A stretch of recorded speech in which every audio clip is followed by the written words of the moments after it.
question de Nacher Hashmi. Bonsoir Monsieur Asselineau. Que pensez-vous de la politique d'Israël, notamment la loi sur les terres palestiniennes et la montée des tensions avec l'Iran? Merci. Moi, je suis toujours d'une très grande clarté sur les questions concernant Israël, comme d'ailleurs sur les questions concernant la diplomatie internationale. Dans le monde d'aujourd'hui, il faut tout simplement respecter le droit international. Voilà, nous ne sommes plus des bêtes, ça n'est plus la loi de la jungle.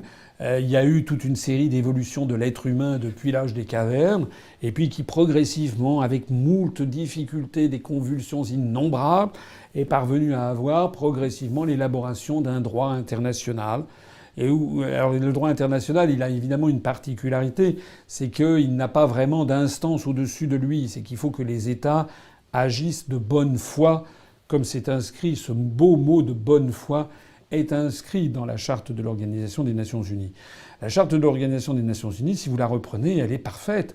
Elle précise que tous les peuples ont le droit de choisir leur propre voie vers le développement. Donc ça n'est pas du tout un gouvernement mondial. Elle précise qu'on n'a pas le droit de faire de l'ingérence dans les affaires intérieures des autres États. Elle précise également que les États doivent appliquer de bonne foi le droit international et les résolutions du Conseil de sécurité des Nations Unies. Voilà. Actuellement, l'État d'Israël se juge très largement au-dessus du droit international, puisque c'est l'État recordman, si j'ose dire, du nombre de résolutions du Conseil de sécurité qui n'ont pas été suivies des faits.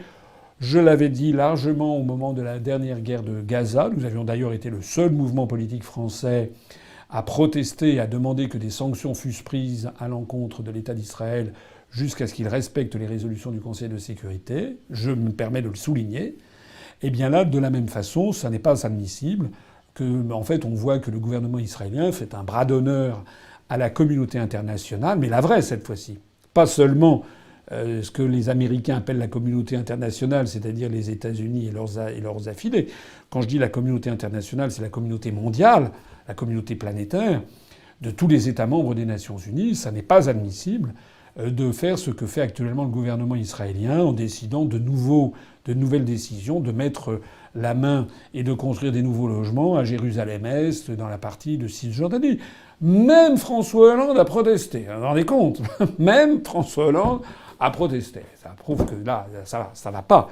Il faut absolument, et je pense encore une fois que c'est quand même dommage, parce qu'il y a quand même, je le sais, il y a quand même en Israël, il y a une opposition.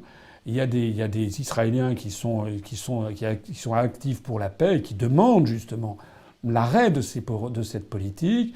Et je ne confonds pas, bien entendu, l'ensemble des Juifs du monde avec les citoyens israéliens. Voilà, je ne vais pas entrer ici dans un débat qui mériterait des heures et des heures de discussion.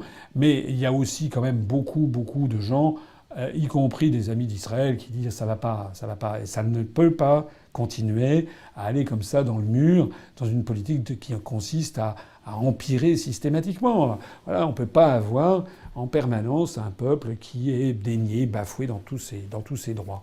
S'agissant de l'Iran, j'ai vu les déclarations à l'emporte-pièce de Donald Trump sur l'Iran, que personnellement, qui ne me satisfont pas. J'espérais que Donald Trump baisserait les tensions. On a l'impression qu'il veut les baisser vis-à-vis de la Russie, mais qu'il compte en revanche les augmenter vis-à-vis de la Chine et vis-à-vis de l'Iran. J'ai vu les déclarations qu'il a faites, j'ai vu la réponse aussitôt qu'a faite le Kremlin, très sûr de lui. Le Kremlin qui a dit que il continuerait à traiter avec l'Iran. De façon générale, je pense que, en tout cas, ça sera la diplomatie que j'appliquerai si je suis élu président de la République. Ça sera une diplomatie de nature gaullienne. C'est-à-dire que le principe même de la diplomatie, des relations internationales, consiste à avoir des conversations, des relations avec tous les États du monde, y compris ceux dont on ne partage pas les valeurs ou certaines opinions.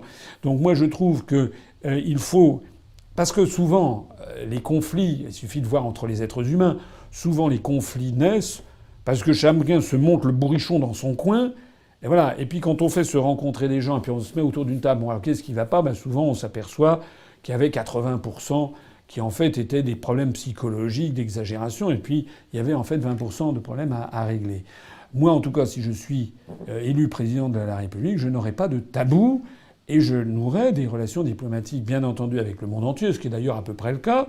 Mais par exemple, je nouerai des relations diplomatiques avec la Corée du Nord, puisque il y a plusieurs pays de l'Union européenne qui ont des relations diplomatiques avec la Corée du Nord. Je ne vois pas pourquoi on n'en aurait pas avec la Corée du Nord. C'est pas que le régime de Pyongyang soit un régime que j'apprécie spécialement, mais je pense qu'il faut avoir des relations diplomatiques avec tous les pays du monde normales, et notamment des relations diplomatiques normales avec l'Iran. Il n'y a aucune raison pour ne pas avoir de relations diplomatiques normales avec l'Iran, comme d'ailleurs avec la Syrie, bien entendu.